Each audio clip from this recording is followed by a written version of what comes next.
అప్పగిస్తావా? తన హృదయానికి నీ హృదయాన్ని జత చేరుస్తావా? దేవుడితో సహవాసము చేయుటకు నీ సహవాసము ఆయన కొరకు నడిపిస్తే ఈ కొద్ది మాటలు మన కొరకే, ఈ మాటలు మన కొరకే. ఇది మనకు ఒక హెచ్చరికగా దేవుడు మాట్లాడుతూ ఉన్నాడు. తండ్రి, ఇంతవరకు చేయబడిన ఈ స్తుతి అర్పణలను అంగీకరించి ఇదిగో తండ్రి, ఎన్నిక లేని వారి మీద నీ కృపా నీ కరుణ కటాక్షములు మా మీద ఉంచబడేలాగిన ఈ కొద్దిపాటి స్తుతి అర్పణను నీకు చెల్లించుకుంటున్నాము తండ్రి. పరిశుద్ధుడా నీకు వందన రాజా. ఆరాధన కొరకు ముందు జరగవలసినటువంటి దేవుని వాక్యం ఎత్తబడుచుండగా ప్రతి హృదయములు ఫలింప చేయబడేలాగిన మన మధ్యలో తల్లిగారు కుమారమ్మ గారు ప్రార్థనలు నడిపిస్తారు. స్తోత్రం స్తోత్రం స్తోత్రం ప్రభా, స్తోత్రం నాయన, స్తోత్రములు తండ్రి. మహాపరిశుద్ధుడ ఘనమైన రాజా నా ప్రభా, నీకు వందనాలు స్తుతులు స్తోత్రములు చెల్లించుకుంటున్నాం తండ్రి. ఎదుగో నాయన నా ప్రభా, ఈ ఉదయకాల సమయంలో మరొకసారి నా తండ్రి అయ్యా నీ సన్నిధిలో నా ప్రభా కొద్దిమందంగా కూడుకుని నా తండ్రి నిన్ను స్తుతించుకునటానికి మహింపరచుకునటానికి నా ప్రభా మాకు ఇచ్చిన సమయాన్ని బట్టి నాయన నీకు వందనాలు స్తోత్రములు ప్రభా. పాటల ద్వారా మహిం పొంది ఉన్నారు తండ్రి నా ప్రభా, ఆరాధన ద్వారా మహిం పొంది ఉన్నారు ప్రభా. నీ స్తోత్రములు నా తండ్రి. మా మధ్యన మీరున్నారని మేము నమ్ముచున్నాం నా తండ్రి. నీ స్తోత్రాలు ప్రభా. అయ్యా నువ్వు చూస్తున్న దేవుడు, మాట్లాడే దేవుడు నాయన, హృదయ రహస్యాలు ఎరిగి ఉన్న దేవా నీకు వందనాలు స్తోత్రములు నా తండ్రి. నాయన కూడి వచ్చిన ప్రతి ఒక్క బిడ్డను నా ప్రభా మీరు కదిలించినందుకు నీకు వందనాలు స్తోత్రములు స్తోత్రములు నా తండ్రి. అయ్యా నా ప్రభా ప్రతి బిడ్డతో కూడా మీరు మాట్లాడండి అయ్యా నాయన. కన్నీరు విడుచుతున్నాం ప్రభా నా తండ్రి. నీ సన్నిధిలో ప్రార్థించుతుండగా నువ్వు సమస్తం చూస్తున్నావు నా తండ్రి. అయ్యా నీకు వందనాలు స్తోత్రాలు అయ్యా. ప్రతి బిడ్డను కూడా నాయన మీరు జ్ఞాపకం చేసుకోమని అడుగుతున్నాను తండ్రి. వారి వారి సమస్యలన్నీ నా ప్రభా అయ్యా మరి నా తండ్రి నీ సన్నిధిలో తీర్చమని అడుగుతున్నాను ప్రభా. నీకు వందనాలు నీ స్తోత్రములు ప్రభా. రాలేని బిడ్డలు ఉన్నారు తండ్రి అయ్యా, వారిని కూడా మీరు జ్ఞాపకం చేసుకున్న తండ్రి. ఏ స్థితిలో బిడ్డలు రాలేదో నువ్వు సమస్తం ఎరిగి ఉన్న దేవుడు నా ప్రభా. నీ స్తోత్రాలు. ఆ బిడ్డలను కూడా మీరు గుర్తించండి, మీరు జ్ఞాపకం చేసుకోండి అయ్యా. మీరు ముట్టండి, స్వస్థపరచమని అడుగుతున్నాను ప్రభా. నీకు వందనాలు నాయన, నీకు వందనాలు. కూడి వచ్చిన ప్రతి బిడ్డను దీవించండి ఈ సమయంలో నా ప్రభా. నీ కుమారుడు నా ప్రభా మీరు మరుగుపరుచుకుని మీరు నిలబెట్టిన తండ్రి మా హృదయానికి కావాల్సిన ఆత్మీయ ఆహారాన్ని నీ వాక్యాన్ని మీరు మాతో మీరు మాట్లాడండి ప్రభా. వాక్యమై ఉన్న దేవుడు నా తండ్రి నీ స్తోత్రాలు ప్రభా. అయా వాక్యము చెప్పుచుండగా నా తండ్రి వినగలిగిన చెవిని గ్రహించుకునే హృదయం నాయన మా ప్రతి ఒక్కరికి కూడా దయచేయమని అడుగుతున్నాను ప్రభా. నాయన నీకు వందనాలు. మంచి నేలను పడిన విత్తనం ఫలించినట్లు నా తండ్రి మా హృదయాల్లో నీ వాక్యం ఫలింపచేయండి నా తండ్రి. అయా మరి ముఖ్యంగా నా తండ్రి బిడ్డలు వచ్చి ఉన్నారు ప్రభా. మరి ఎవరు ఏ ఆస్తో వచ్చారు నువ్వు సమస్తం ఎరిగిన దేవుడు నా తండ్రి. వారి వారి బంధకాల నుండి విడిపించమని అడుగుతున్నాను ప్రభా. నాయన నీకు వందనాలు స్తోత్రాలు. ప్రతి బిడ్డ ఆశను మీరు తీర్చి నాయన నీ నామానికి మహిమ ఘనత ప్రభావాలు పొందుకున్న తండ్రి. ఆయన ఈ కూడుకులు నా ప్రభా ఆది నుండి అంచం వరకు కూడా నా తండ్రి మీరే అజిత వహించి జయప్రదంగా జరిపించుకోమని మా ప్రియ ప్రభు యేసు పరిశుద్ధ నామమును బట్టి అడుగుతున్నాను తండ్రి. ఆమేన్. మన ప్రభువును ప్రియ రక్షకుడును యేసు క్రీస్తు నామం పేరట మీ అందరికీ హృదయపూర్వక వందనాలు తెలియచేస్తూ ఉన్నాం. ఈ సమయమును బట్టి దేవుని నామమును మనమందరము ఎంతగానో ఘనపరిచాము. మరి ఈ సమయమును బట్టి మనకు దేవుని వాక్యం వైపుకు అడుగులు ముందుకు వేయవలసిన వారమై ఉన్నాము. దేవునికి స్తోత్రం, హల్లెలూయా. మనము మొదటి దినమున అంటే ప్రారంభపు దినమున మనము ఉపవాసమును సరిగా సంపూర్ణంగా జరిగించాలి. మొదటి రాత్రి మరి నిన్నటి పగలు అంటే ఉదయకాల సమయమందు మనం నేర్చుకున్న సంగతులేంటి? ఉపవాసము ఎలా చేయాలి అంతేనండి. ఉపవాసము చేసేటప్పుడు మనలో ఎలాంటివి ఉండకూడదు. ఆమేన్. మరి ఆ సంగతులను దేవుడు చెప్పిన ఉపవాసం ఏంటి, ఆ ఉపవాసాన్ని ఎలా చేయాలి, మరి దేవుడు యెషయా గ్రంథము నుండి ఎలా చేస్తున్నారో జ్ఞాపకం చేశాడు. గడిచిన రాత్రి మనమందరం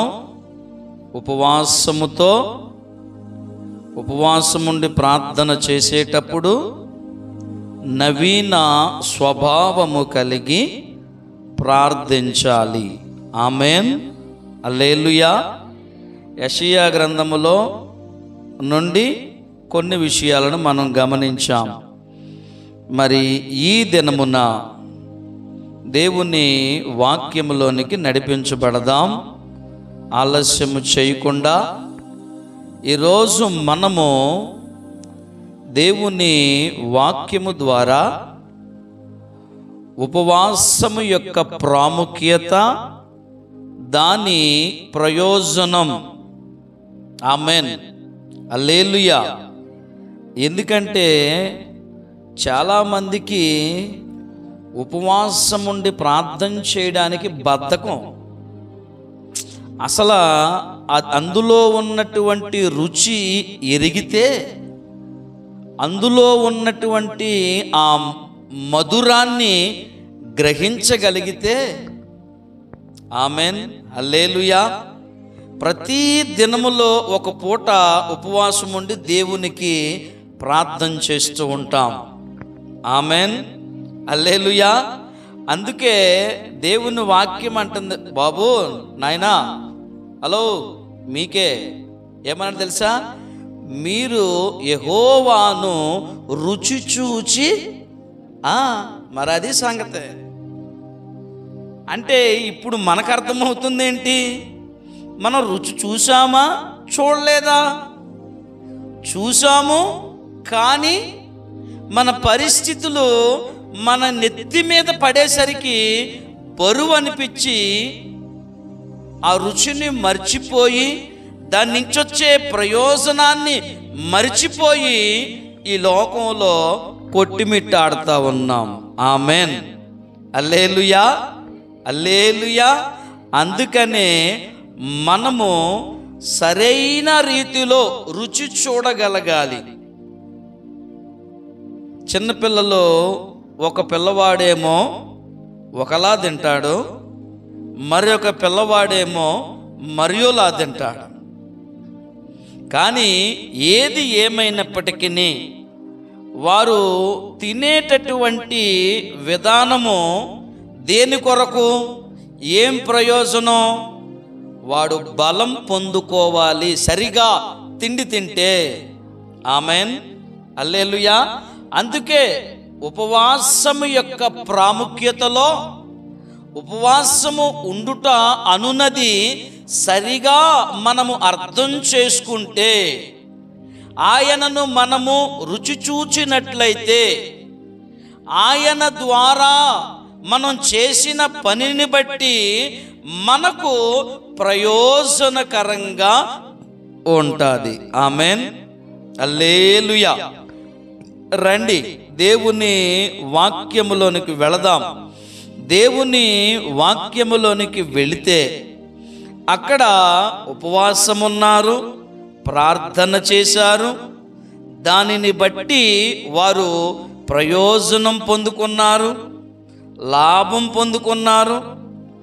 మరి బైబిల్ గ్రంథములో అనేక మంది భక్తులు మనకు కనబడతారు.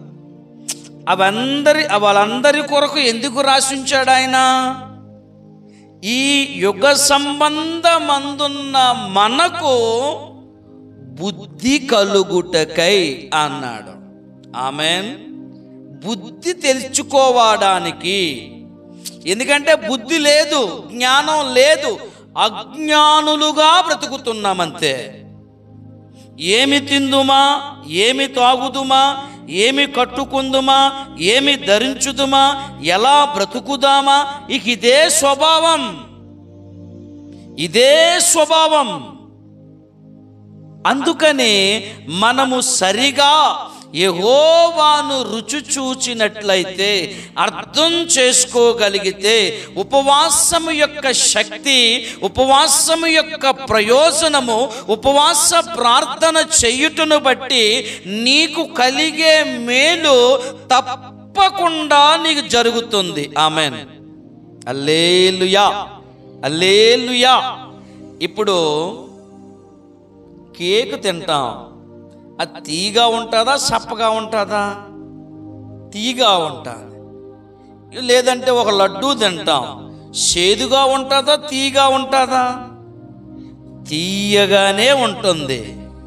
ఇప్పుడు దేవుని వాక్యములో కొంతమంది భక్తులను గురించి పరిశుద్ధాత్ముడు ఈరోజు మీతో ప్రస్తావించడానికి మీ ముందు నిలబెట్టాడు. ఆయన నిలబెట్టినప్పుడు ఇప్పుడు ఆ భక్తులు వారు కేకు అనేటటువంటి ఉపవాస ప్రార్థన యొక్క రుచిని ఎరిగి ప్రార్థించి వారు ప్రయోజనం పొందారు. ఆమేన్, హల్లెలూయా. దీన్ని బట్టి ఈరోజు నీతో మాట్లాడడానికే నన్ను ఇక్కడ ఏర్పాటు చేశాడు.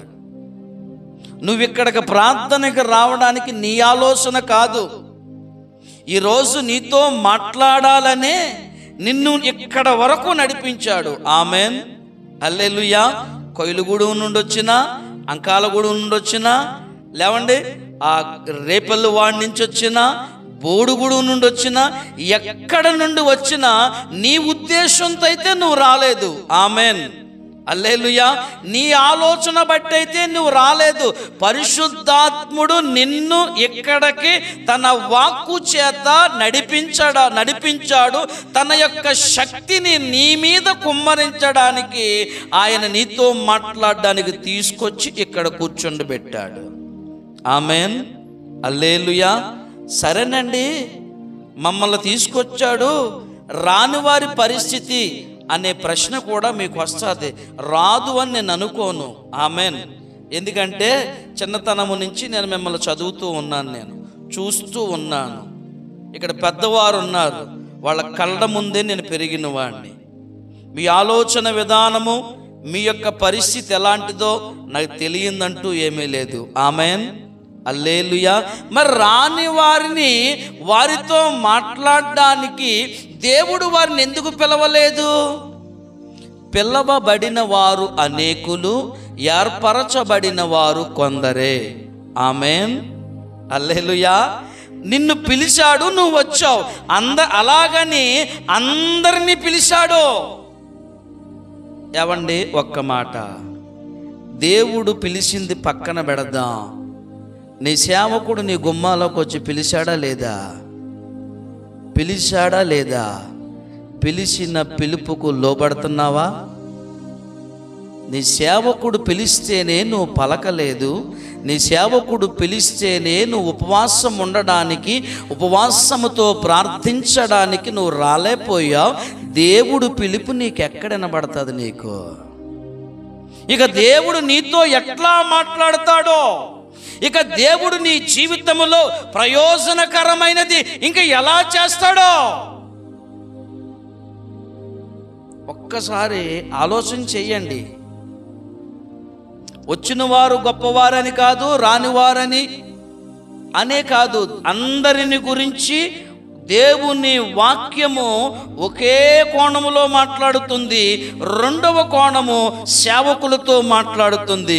అందుకే వాక్యమందు దేవుడు సెలవిస్తున్న మాట, దేవుని వాక్యము 2 అంచులు కలిగిన ఖడ్గము. ఆమేన్, హల్లెలూయా, హల్లెలూయా. మరి అలాగే కదండి, పరమగీతములలో మన సహోదరు ఆవిడ ఉంది, షోలమతి. ప్రభు వచ్చాడు, తలుపు తట్టాడు. వచ్చాడండి, ప్రియుడు వచ్చాడండి, తలుపు తట్టాడండి, పిలిచాడండి. నేను మంచులో ఉన్నాను అన్నాడా? నాకు చలేస్తుంది అన్నాడా? నేను మంచుకు తడిసిపోతున్నాను అన్నాడా? నీతో నేను ఉంటాక నేను వచ్చాను అని అన్నాడా లేదా ఆయన? ఆమెన్, హల్లెలూయా. తీసిందామే? ఆ అక్క తీసిందా? ఆ సహోదరి తీసిందా? ఏమండి, తీయలేదు. తెల్లవారిపోయింది, మత్తు వదిలింది, శవరం అయిపోయింది. ఎవరం వచ్చింది తెల్లారేసరికి. ఎవరం వచ్చి ఏమంటుంది ఇప్పుడు? అయ్యో రాత్రి నా ప్రియుడు వచ్చాడే, అయ్యో నా ప్రభు వచ్చాడే, అయ్యో నా ప్రియుడు నన్ను పిలిచాడే, నేను నిద్రమత్తులో ఏదేదో చెప్పేశాను నేను, నా ప్రియుడు నన్ను విడిచి వెళ్ళిపోయాడే, నా ప్రియుడిని మీరు ఎక్కడన్నా చూశారా? నా ప్రియుడు రాత్రి పిలిచాడు, రాత్రి నా దేవుడు నన్ను పిలిచాడు, ఇదిగో ఉపవాస ప్రార్థనల్లో ఏకీభవించడానికి పిలిచాడు,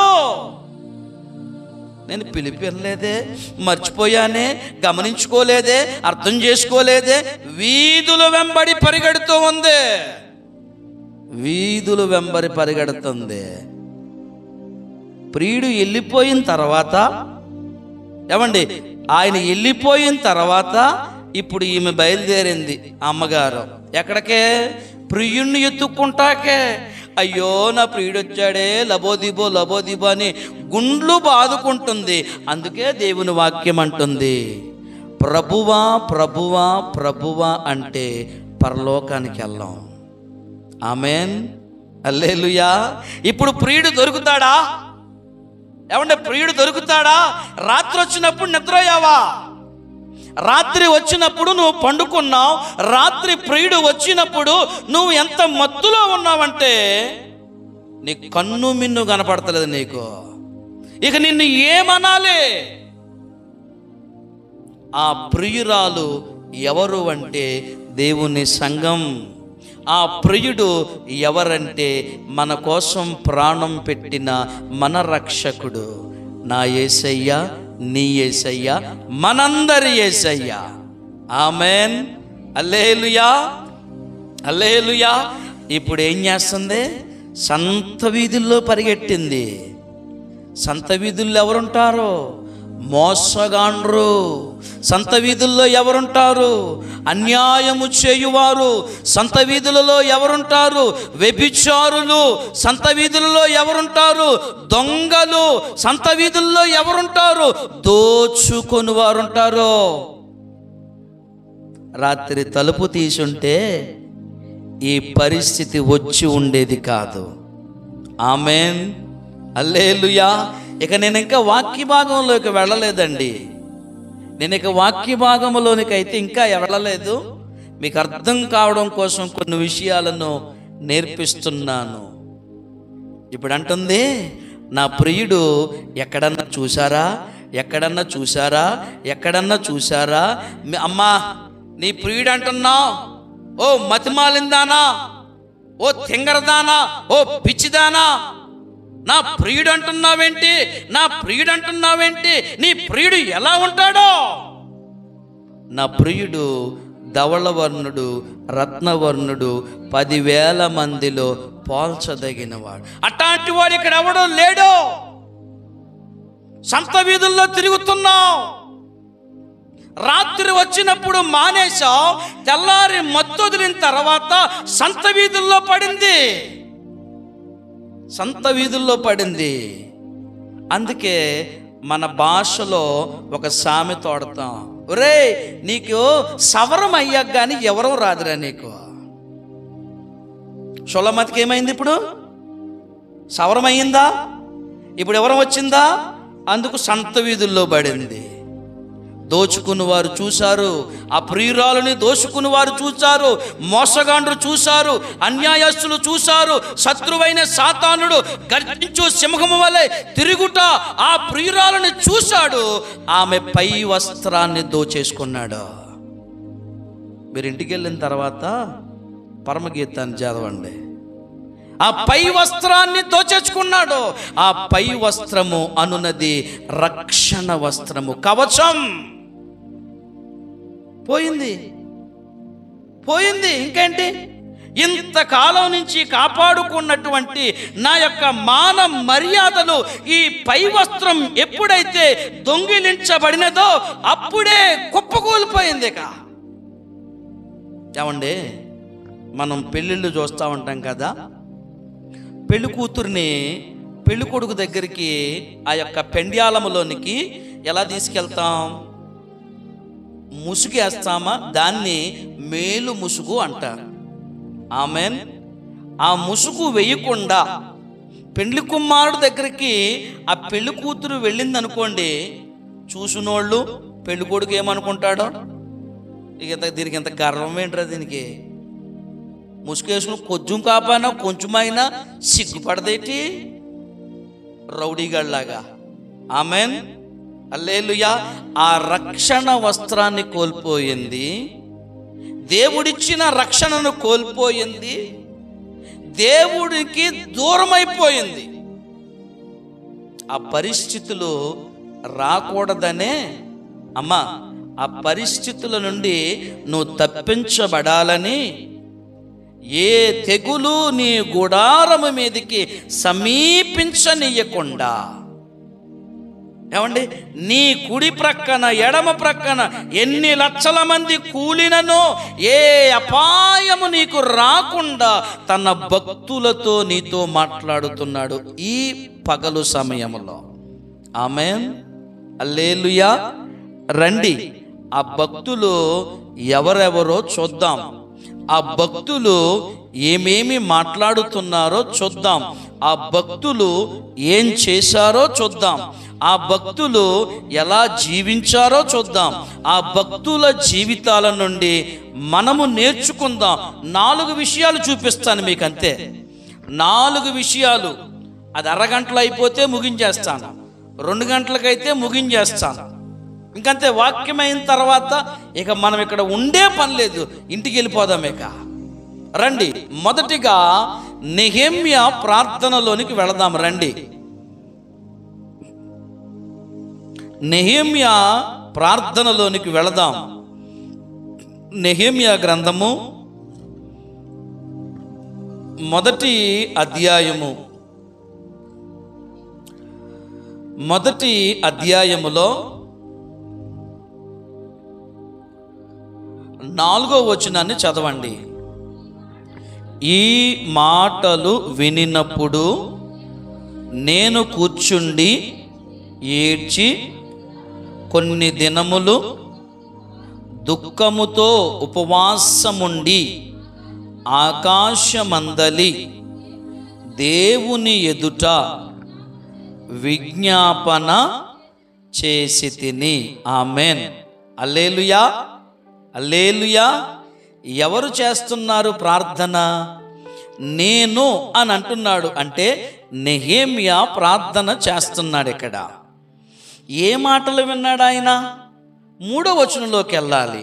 3వ వచనంలోనికి వెళితే ఆ దేశములో, 2వ లైన్లోంచి రండి. ఆ దేశములో బహుగా శ్రమను నిందను పొందుచున్నారు, మరియు యెరూషలేము యొక్క ప్రాకారము పడదోయబడినది, దాని గుమ్మములను అగ్ని చేత కాల్చబడినవని నాతో చెప్పిరి. మొదటి 4వ వచనములో దేవునికి ఉపవాసముండి విజ్ఞాపన ప్రార్థన చేస్తున్నాడు. దేన్ని బట్టి? ఈ మాటలు. ఆ మాటలేంటి? యెరూషలేము ప్రాకారములు పడదొయ్యబడ్డాయి, దాని గుమ్మాలు అగ్ని చేత కాల్చివేయబడుతున్నాయని విన్నాడు ఈయన. ఈయన విని చేస్తున్న పనేంటో జాగ్రత్తగా వాక్యములోనికి వెళ్ళే ప్రయత్నం చేద్దాం. మొదటిగా ఆయన చేసిన పనేంటి? పాపములను కడుక్కున్నాడు. 6వ వచనము చదవండి.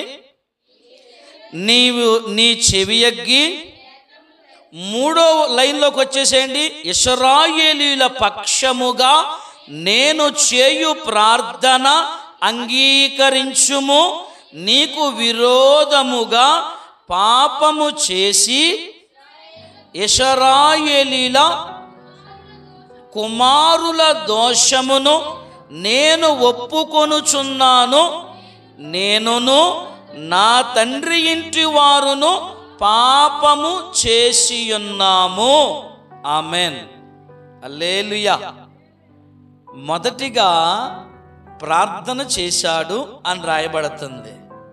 ఈ మాటలు విన్నాడు, అవి పడిపోయాయి, అగ్ని చేత కాల్చబడుతున్నాయని సంగతి విని నెహెమ్యా ప్రార్థన చేసే ప్రారంభములో తన ఇంటి వారి అందరి పాపములను ప్రభు ఎదుట ఒప్పుకొన్నాడు.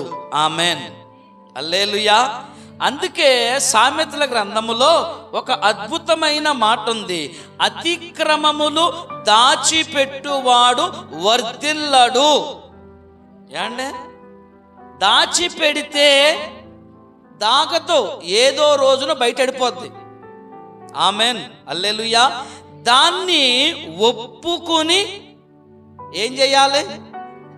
విడిచిపెట్టాలి అని అన్నాడు ఆయన. ఇప్పుడు ఆ యొక్క ప్రాకారాలను కట్టడానికి మీరు అర్థం చేసుకునే ప్రయత్నం చేయండి. ఆ ప్రాకారములను కట్టడానికి అగ్ని చేత కాల్చబడిన గుమ్మములను తిరిగి పునరుద్ధరణ చేయడానికి ఈయన దేవుని దగ్గర విజ్ఞాపన ప్రార్థన చేస్తున్నాడు. ఎలాగా? ఉపవాసముండి. ఆమెన్. హల్లెలూయా. హల్లెలూయా. ఇప్పుడు ఆయన ప్రార్థన చేశాడు. తన పాపములు, తన ఇంటివారి పాపములు, వారి దోషములను కడిగేసుకున్నాడు. అందరి పక్షాన నిలబడి పాపములను పరిహరించాడు ఆయన. అది జాగ్రత్తగా మీరు గమనించాలి. మరలా చూద్దాం దాన్ని.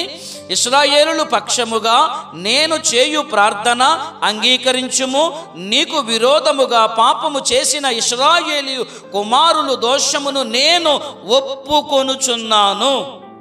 అందనండి, వాళ్ళందరి పక్షాన నిలబడి, అయ్యా మా తాతలు, మా తండ్రులు, మా పిల్లలు, ఇదిగో సమస్తము నా ఇంటి వారందరూ, ఇశ్రాయేలులందరూ, వారి కుమారులందరూ చేసిన పాపముల పక్షముగా నేను ప్రార్థన చేస్తున్నాను. క్షమించండి, క్షమించండి, పాపమును పరిహరించండి, పాపములను కడిగి వేయండి. ఆమెన్. హల్లెలూయా. ఇప్పుడు ప్రార్థన చేయుట మనం చూసాం, పాపములను ఒప్పుకొనుట మనం చూసాం. చూసిన తర్వాత ఇప్పుడు దేనికోసం ప్రార్థన చేశాడు ఆయన? దేనికోసం ఉపవాసం ఉన్నాడు? దేనికోసం పాపాలను కడిగేశాడు ఆయన అనంటే, అవి తిరిగి కట్టబడాలి, తిరిగి తను కట్టడానికి, తిరిగి అవి పునరుద్ధరణ జరగడానికి. ఇప్పుడు ఈయన ఖాళీగా ఉన్నాడా? ఏమంటే నెహెమ్యా ఖాళీగా ఉన్నాడా?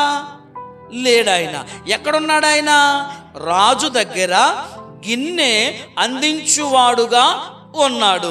ఇప్పుడు దేవునికి ప్రార్థన చేసి, అయ్యా ఇదిగో యెరూషలేము ప్రాకారముల గురించి, దాని యొక్క గుమ్మముల గురించి, అవి పడిపోయాయి, అవి అగ్ని చేత కాల్చబడుతున్నాయి. అవి వినినప్పుడు నాకు బాధేసింది, నా మనసు ఎంతో నొచ్చుకుంది, గాయపడింది.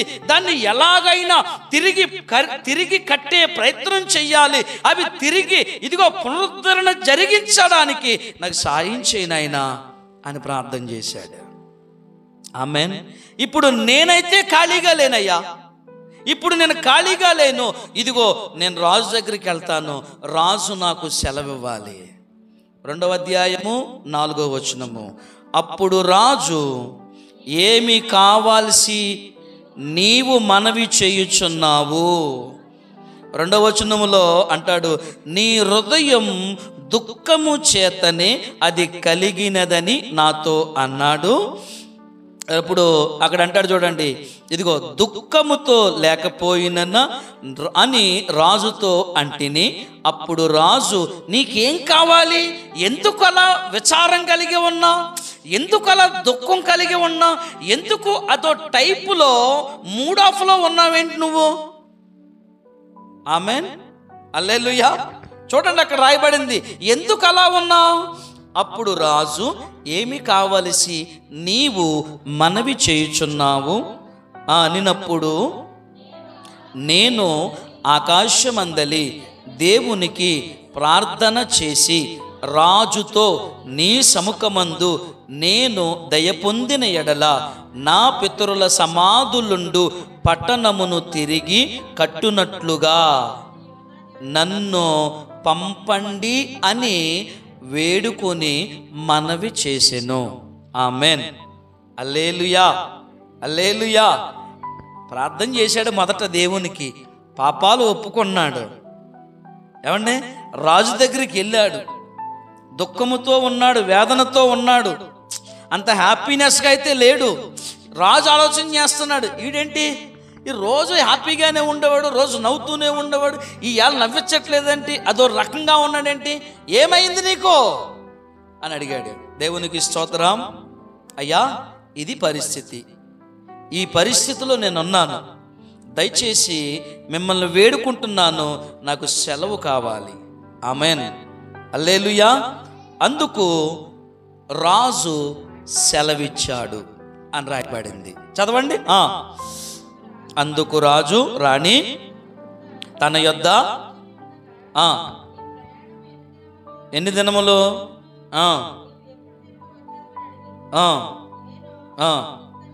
ఎంతకాలమని చెప్పినప్పుడు రాజు నన్ను పంపుటకు చిత్తము గలవాడాయను. Amen, amen. చాలండి. రాజు పంపించాడా లేదా, ఒప్పుకున్నాడా లేదా? ఎవరో రాజు ఒక్కడే ఒప్పుకోలేదు, ఇద్దరు కూడా సమ్మతించారు. ఇద్దరు కూడా సమ్మతించి అతన్ని, నాయనా ఎల్లు, నీకేం కావాలో అవి పట్టుకెళ్ళి వెళ్ళి, నువ్వేదో పడతానన్నా కదా, పడిని తిప్పలేదు, నువ్వు పడి నువ్వు త్వరగా రా, ఎంతకాలం పడుతుంది, ఎంతకాలం పట్టొచ్చు అని చెప్పి ఆయన వెళ్ళాడు. ఆయన. ఆమెన్. హల్లెలూయా. ఇప్పుడు పేజీ అలా ప్రక్కకు తిప్పండి. అలాగా ప్రక్కకు తిప్పుచుండగా 4వ అధ్యాయము 1వ వచనాన్ని మాత్రం చూద్దాం. మేము గోడ కట్టుచున్న సమాచారము విని మిగుల కోపగించి రౌద్రుడై యూదులను ఏమండే, ఇక్కడే ఉన్నాయి కొన్ని విషయాలు అర్థం చేసుకోండి. ఇప్పుడు మన ఉపవాస ప్రార్థనకు వస్తాం, ప్రార్థన చేస్తూ ఉంటాం, పాట పాడుతూ ఉంటాం. ఇలాంటి వాళ్ళు కొంతమంది ఉంటారు, మనకి ఎగతాళి చేసేవాళ్ళు, హేళన చేసేవాళ్ళు ఉంటారు, గీలి చేసేవాళ్ళు ఉంటారు, కొంతమంది ఉంటారు. అబ్బే అసలు ఏం పట్టించుకోవద్దండి, ఈయన పట్టించుకోలేదు, నెహెమ్యా పట్టించుకోలేదు. నెహెమ్యా దేవుని యొక్క దయను కోరుకున్నాడు, ఆ దేవుడు దయ చూపించాడు, పాపములను పరిహరించి కృప చూపించి రాజు మనసు మార్చాడు. ఆమెన్. హల్లెలూయా. ఇక ఇలాంటి తాటాకు చెప్పుళ్లకు భయపడాల్సిన పని ఏమనుందా? లేదు. ఇలా ఎగతాళి చేస్తారు మనలో కూడా కొంతమంది. ఏమండే, ఎగతాళి చేస్తారు, ఎటకారం చేస్తారు, మనమంటే చాలా జోకుగా మాట్లాడతారు. నువ్వు దేవుని పని చేస్తున్నావు, నీ మనసు, నీ ఫోకస్, నీ ఆలోచన దేవుని పని మీదే ఉండాలి తప్ప పక్కగా చూడకో. పక్కగా చూస్తే పడిపోతాం మనం. Praise the Lord. హల్లెలూయా. ఈ నెహెమ్యా పక్కగా చూడలేదు, ఇలాంటి ఎగతాళి మాటలు పట్టించుకోలేదు. నేను ఇవన్నీ తాటాకి చెప్పులు నేను భయపడేదేంటి, నేను దేవుని దగ్గర దయ పొందుకున్నాను, నా దేవుడు నేను మొర్ర పెట్టింది, నేను విజ్ఞాపన చేసింది, దేవుని ఎదుట నా ప్రార్థన విన్నవించినప్పుడు, మనవి చేసుకున్నప్పుడు రాజు మనసును మార్చి రాజు పర్మిషన్ ఇచ్చాడు, డబ్బు ఇచ్చాడు, ఇదిగో చాలా రకాలైన వస్తువులు ఇచ్చి వెళ్ళి కార్యక్రమం చేసుకుని రా అని చెప్పాడు ఆయన. ఎలాంటిటికి నేను భయపడేదేంటి? ఆమెన్. హల్లెలూయా, హల్లెలూయా. అయితే 6వ అధ్యాయము ఓ పేజీ తిప్పండి. ఒక పేజీ తిప్పితే 6వ అధ్యాయము 15వ వచనంలో చూడండి. ఇప్పుడు ఈ ప్రకారముగా ఏలులు మాసము 25వ దినమందు అనగా 52 దినములకు ప్రాకారమును కట్టుట. ఆమేన్. హల్లెలూయా, హల్లెలూయా. చూసారా, అటు ఇటు చూస్తే నెహెమ్యా కట్టలేడు.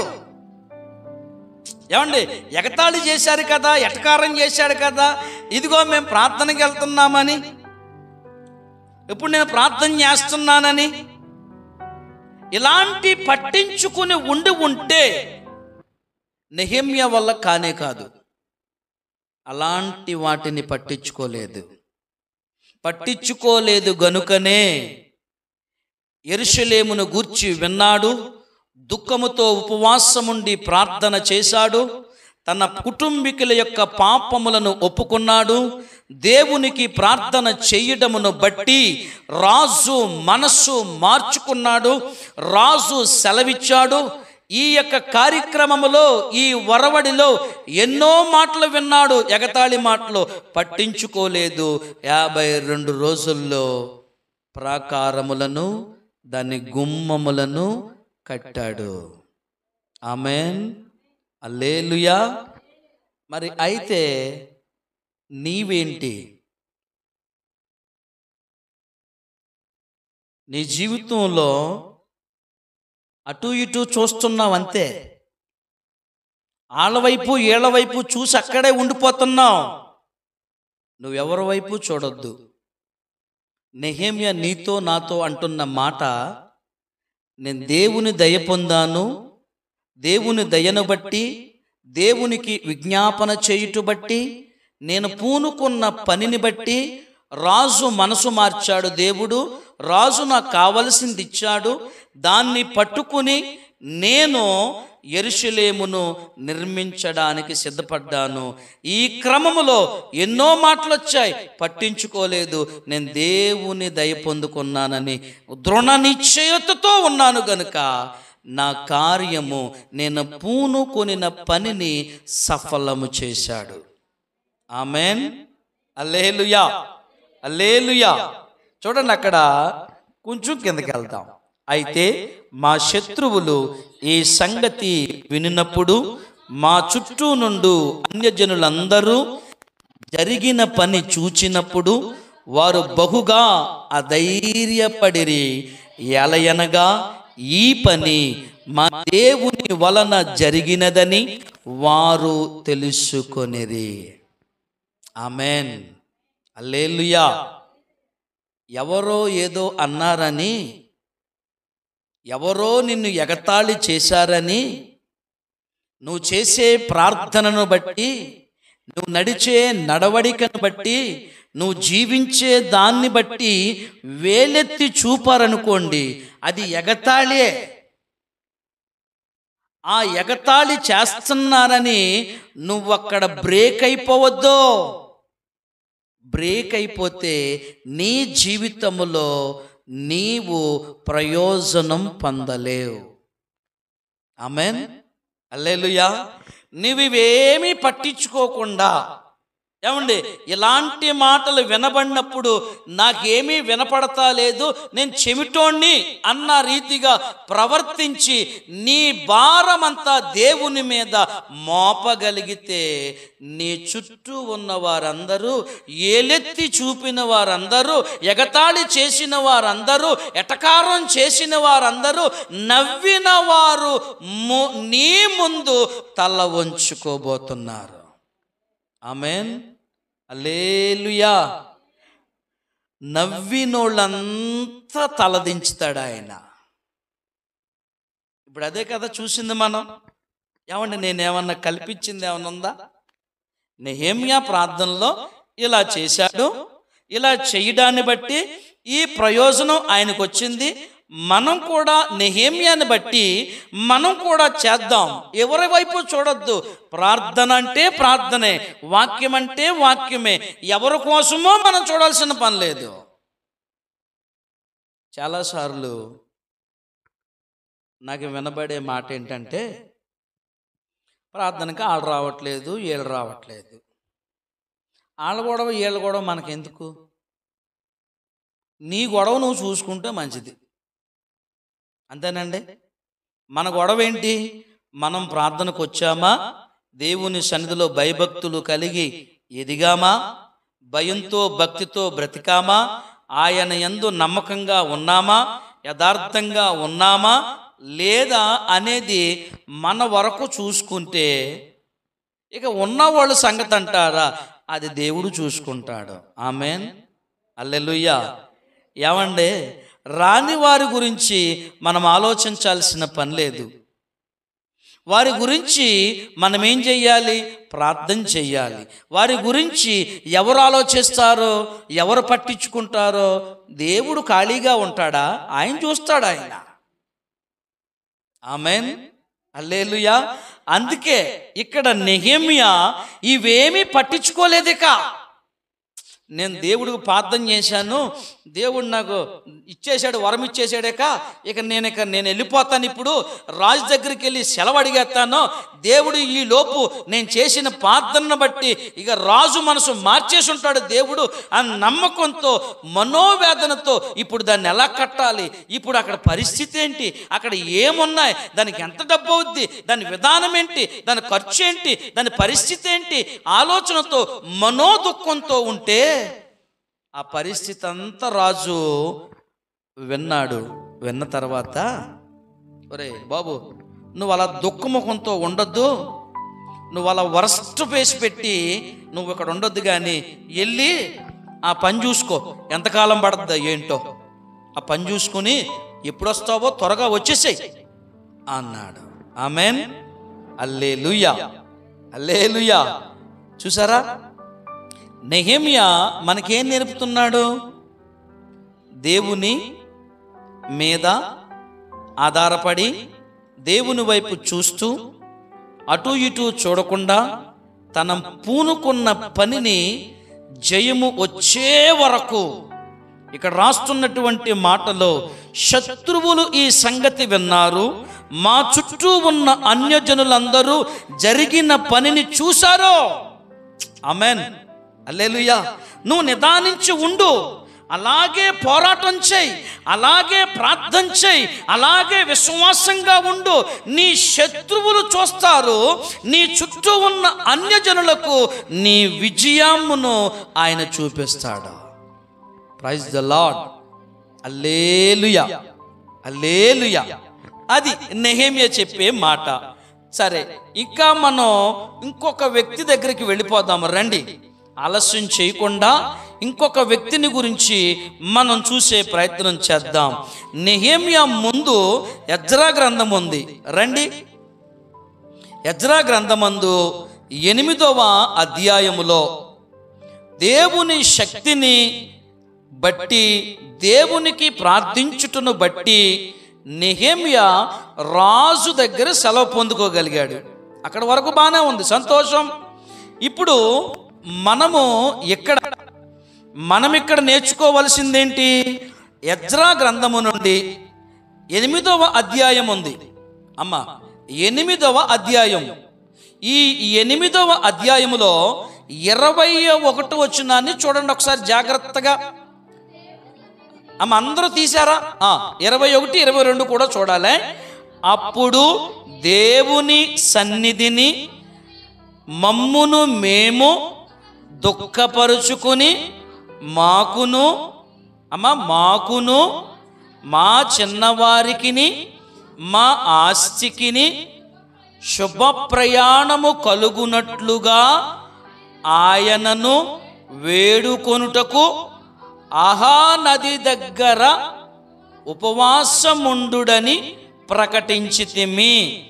మేలు కలుగజేయుటకై ఆయనను ఆశ్రయించు వారందరికీ మా దేవుని హస్తము తోడుగా ఉండును గాని ఆయన హస్తమును, ఆయన ఉగ్రతను ఆయనను విసర్జించు వారందరి మీదికి వచ్చునని మేము రాజుతో చెప్పియుంటిమి గనుక. చాలండి, దేవునికి స్తోత్రం, హల్లెలూయా. ఇక్కడ ఎజ్రా ప్రార్థన చేస్తున్నాడు. ఇక్కడ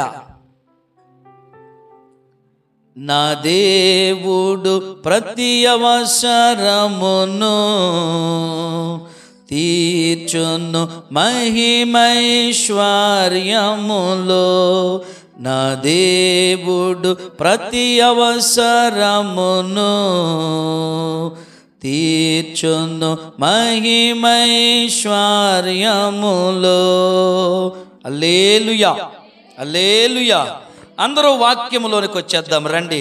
ఇక్కడ ఎజ్రా చేస్తున్న ప్రార్థన ఏంటి? యెరూషలేమునకు తిరిగి వస్తున్నారు వీళ్ళంతా.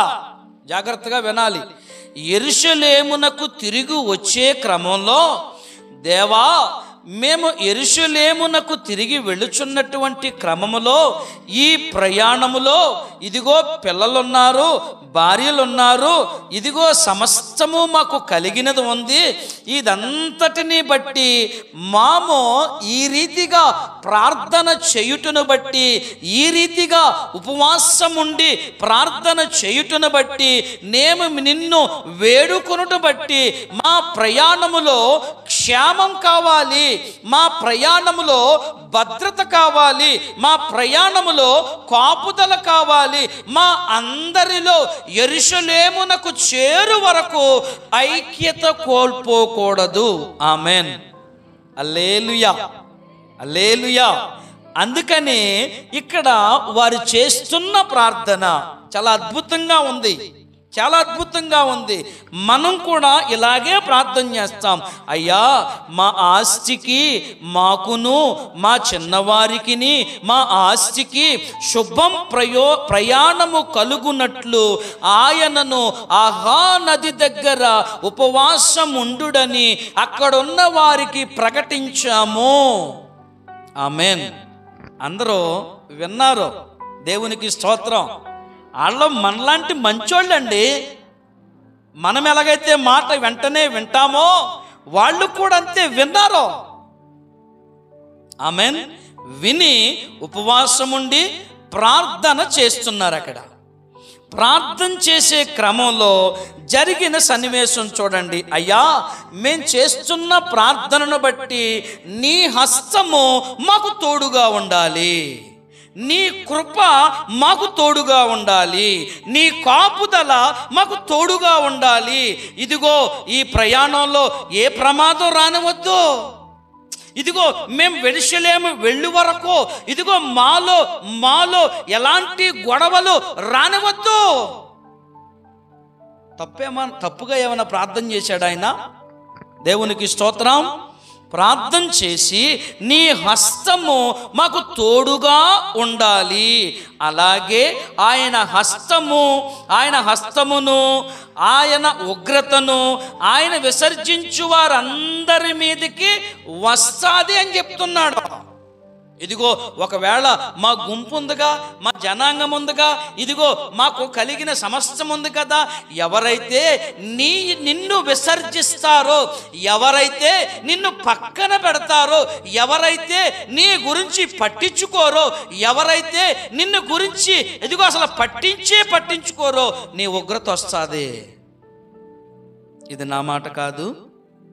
ఎజ్రా అక్కడ ఉన్న వారితో ప్రకటన చేస్తున్న ద్వారా ప్రార్థన చేస్తున్నారు అక్కడ. ఆమెన్, హల్లెలూయా. సరే, రైట్, మంచిది. ప్రార్థన చేశారు, దేవుడు కాపాడాడు, కాపుదల ఇచ్చాడు.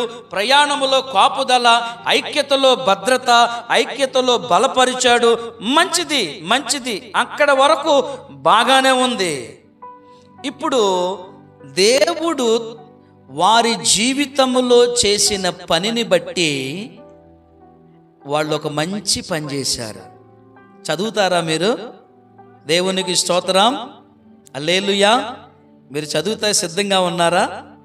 రండి, మీరు 24 నుంచి చూడండి. ఇప్పుడు జాగ్రత్తగా గనుక 23 కూడా చదవచ్చు, 23 కూడా చదవచ్చు. మేము ఉపవాసముండి ఆ సంగతిని బట్టి మా దేవుణ్ణి వేడుకొనగా ఆయన మా మనవిని అంగీకరించెను. ఆమెన్ చెప్పండి. ఆమెన్, ఆమెన్ అంగీకరించెను. ఇంకా అక్కడ ఆగలేదు, ఫుల్ స్టాప్ లేదు, ఎదరికి వెళ్ళిపోతుంది. అంగీకరించెను గనుక నేను యాజకులలో నుండి ప్రధానులైన 12 మందిని, అనగా షెరెబ్యాను, అషబ్యాను, వీరు బంధువులలో 10 మందిని ఏర్పరిచి మా దేవుని మందిరమును ప్రతిష్ఠించుట విషయములో రాజును అతని మంత్రులను అక్కడ అధిపతులను నున్న ఇశ్రాయేలీయులు అందరినీ ప్రతిష్ఠించిన వెండి బంగారములను ఉపకరణములను తూచి వారికి అప్పగించెను. ఆమేన్. ఇక్కడ వీరు చేస్తున్న పని, నెహెమ్యా ప్రార్థన చేశాడు. అతని ప్రార్థన సక్సెస్ఫుల్ అయ్యింది. యెరూషలేమును ప్రాకారాలు కట్టాడు. ఎన్ని రోజులు? 52 రోజులు. అగ్ని చేత కాల్చబడిన గుమ్మాలను తిరిగి పునరుద్ధరణ జరిగించాడు ఆయన. ఆమేన్, హల్లెలూయా. దానికోసమే ఏడ్చాడు ఆయన, దానికోసమే దుఃఖపడ్డాడు, దాని కొరకే వేదన చెంది మనోదుఖం చెందాడు. ఆమేన్, హల్లెలూయా. ఇప్పుడు ఎజ్రా గ్రంథములో ఉన్నటువంటి వీరు, ఎజ్రా ఉపవాసం ఉండండి, ఉపవాసం ఉండి ప్రార్థన చేద్దాం, అందరం కూడా దేవుని దయను పొందుకుందాం, దేవుని కాపుదల పొందుకుందాం, ప్రయాణంలో క్షేమం పొందుకుందాం, మనకు, మన పిల్లలకు, మన ఆస్తికి, మన కలిగినంతటికీ కూడా క్షేమము కావాలని కోరుకుందామని ప్రార్థన చేసే ప్రారంభించారు. ఆ ప్రార్థన దేవుడు ఆ మనవిని ఆలకించాడు. ఆమేన్. ఆలకించి, ఏమండి, వీళ్ళు చేసిన మంచి పని చూడండి, వీళ్ళు ప్రార్థన మనవిని ఆలకించాడు కనుక వీళ్ళు కృతజ్ఞత కలిగి ఉన్నారండి. ఇది చాలా అద్భుతమైన మాట. కృతజ్ఞత కలిగి ఉన్నారు. దేవుని మందిరమును ప్రతిష్ఠించడానికి వెండిని బంగారమును ఇచ్చాడా లేదా? దేనికోసం? ఏ మంచి పని చేయడానికి? మాకు దేవుని మందిరమును ఏర్పాటు చేసుకుని ఆ మందిరములో మేము ఆరాధించాలి, ఆ మందిరములో మేము గణపరచాలి, ఆ మందిరములోనికి దేవుడు దిగి వస్తాడు అని నమ్మరాళ్ళు. ఆమేన్, హల్లెలూయా. బంగారము వెండిని బట్టి ఆ మందిరమును ప్రతిష్ఠించడం జరిగింది. ఆమేన్. ఇది కదా అద్భుతమైన మాట. ఇక చదువుతూ 30వ వచనం వరకు కూడా మీరు ఇంటికి వెళ్ళిన తర్వాత చదవండి, మీకు అర్థమవుతుంది. ఏమండి, ఇంటికి వెళ్ళిన తర్వాత 21 నుండి 30 వరకు చదవండి. ఈ ఎజ్రాను గురించిన విషయము మనకు అర్థమవుతుంది. ఇప్పుడు మనం అర్థం చేసుకోవాల్సింది ఏంటి? దేవుడు ప్రతిదినము కాపాడుతున్నాడు, ప్రతి నెల నన్ను కాపాడుతున్నాడు, ప్రతి సంవత్సరం తన దయాకిరీటాన్ని మనమే దుంచుతున్నాడు. మరి నువ్వు కృతజ్ఞత కలిగి ఉండాలా వద్దా? బిగ్గరగా చెప్తాం, ఉండాలా వద్దా? ఈరోజు ఈ ఆయుష్కాలం ఇచ్చింది నీ శక్తిని బట్టి సంపాదించుకున్నావా? నీ బలాన్ని బట్టి సంపాదించుకున్నావా? కాదు. ఆయుష్కాలం ఇచ్చింది ఆయనే. మన జీవితంలో ఒక దినపు ఆయుష్కాలాన్ని ఇచ్చింది ఆయనే. ఆమేన్, ఆమేన్, హల్లెలూయా, హల్లెలూయా.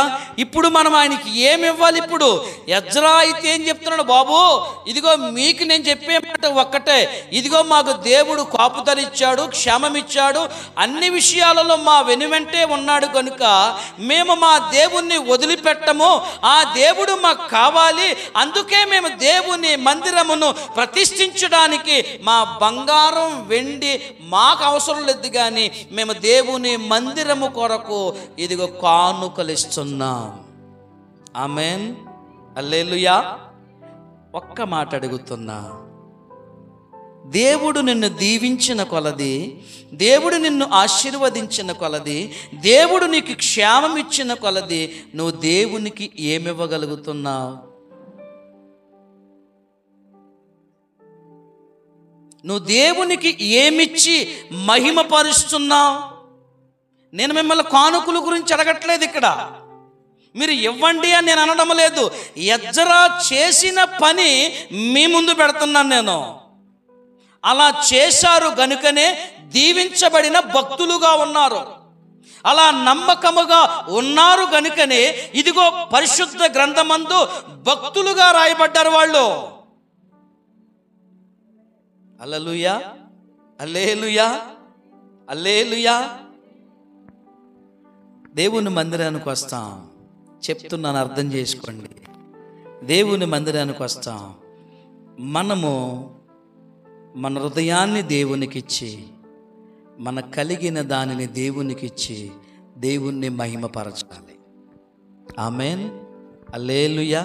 ఒక సేవకుడు ఈ సందర్భమును గురించి మాట్లాడుతూ తన సంఘములో జరిగిన విధానాన్ని చెప్పాడు. ఆదివారం ఆరాధనకు వచ్చారు. ఆరాధనకు వచ్చి ఒక విశ్వాసి చేస్తున్న పనిని గురించి చెప్పాడు ఆయన. ఇదే ప్రస్తావన నేను సంజీవపురంలో మాట్లాడాను. ఈ యొక్క విధానము మార్చబడాలి. జోబీలో కొన్ని కాగితాలు ఉన్నాయి. ఆ కాగితాలను పక్కకు పెట్టి 5 రూపాయల కాయిను, 10 రూపాయల కాయిను చిల్లర ఎక్కడుందో అడుక్కి చేయి పెట్టి ఎదుగుతున్నాడంట. అలా చిల్లరి వేద్దామా? అలా చిల్లరిచ్చి దేవుని నామాన్ని మహింపరుద్దామా? అందుకు దేవుని వాక్యం దాన్ని బట్టి నేను లోతునకు ఆలోచన చేస్తే, నువ్వు ఏ కొలత కొలుస్తావో ఆ కొలతే నీకు వస్తుంది. ఆమేన్, హల్లెలూయా. వాళ్ళైతే బంగారం ఇచ్చారు, వెండి ఇచ్చారు. నువ్వు దేవుని పని జరగడానికి బంగారం ఇమ్మని నేను అడగట్లేదు, వెండిని ఇమ్మని అడగట్లేదు, నీ ఆస్తిని ఇమ్మని అడగట్లేదు. దేవుని పని కొరకు ఎంత అవసరమో, ఎంత ఖర్చు పెట్టాలో అంత ఖర్చు పెడతాం. ఆమేన్, హల్లెలూయా. వీళ్ళైతే త్యాగం చేశారు. ఆనాడు అపోస్తులైతే, ఏమండి, ఆనాడు మన యొక్క అపోస్తులైతే ఇదిగో దేవుని పని కొరకు వారి ఆస్తులను నమ్ముకొచ్చారు. అందులో ఒక దొంగ ఉన్నాడు, అననీయ సత్పేరా. అలాంటి దొంగోడాడు. ఎందుకు మోసం? నీకు ఇస్తున్నాడుగా. నీ ఉద్యోగములో నిన్ను దీవిస్తున్నాడు, నీ వ్యవసాయములో నిన్ను దీవిస్తున్నాడు, నీ పాడి పంటల్లో నిన్ను దీవిస్తున్నాడు, నీ చేతి పనుల్లో నిన్ను దీవిస్తున్నాడు, నీ యొక్క వ్యాపారములలో నిన్ను దీవిస్తున్నాడు. ప్రతి పనిలో నీకు విజయాన్ని ఇస్తున్నాడుగా. ఇచ్చినటువంటి దానిని దేవునికి తిరిగి ఇచ్చి మహిమపరచాలి. ఎజ్రా అదే చెప్తున్నాడు. చాలు, ఇంకెక్కి వెళ్తుంది, ఇక అక్కడతో కట్ చేద్దాం. ఇంకొక వ్యక్తి దగ్గరికి వెళ్ళిపోదాం రండి. ఇంకొక వ్యక్తి దగ్గరికి వెళ్ళిపోదాం రండి. ఇక్కడ ఎజ్రా మనకి ఏం నేర్పుతున్నాడు? మేము కాపుదల కోసం, ప్రయాణముల కోసం, మందరి ఐక్యత కోసం, క్షేమం కోసం ప్రార్థన చేశాము. ప్రార్థన ఆలకించాడు, జవాబిచ్చాడు. అందుకు ఈ దేవుణ్ణి మేము వదలకూడదు, ఈ దేవుణ్ణి మా మధ్యలోనే ఉండాలని ఇదిగో దేవుని మందిరమును కట్టడానికి వారు కానుకలను అర్పించారు. ఆమేన్, హల్లెలూయా, హల్లెలూయా. ఇప్పుడు ఎన్ని అయినాయండి? 2. ఇంకెన్నున్నాయి? 2 ఉన్నాయి. రండి చూద్దాం. చక్కగా నవ్వుతూ సంతోషముగా.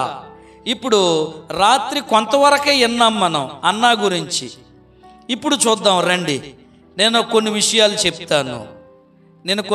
చెప్తాను. అన్నా ప్రార్థన తీయండి. అన్నా ప్రార్థన ఏమని ప్రార్థన చేస్తుందో చూడండి. ఎక్కడ, ఎన్నవ అధ్యాయము ఏంటి? చదవండి. మొదటి నుంచి చదువుతున్నారా?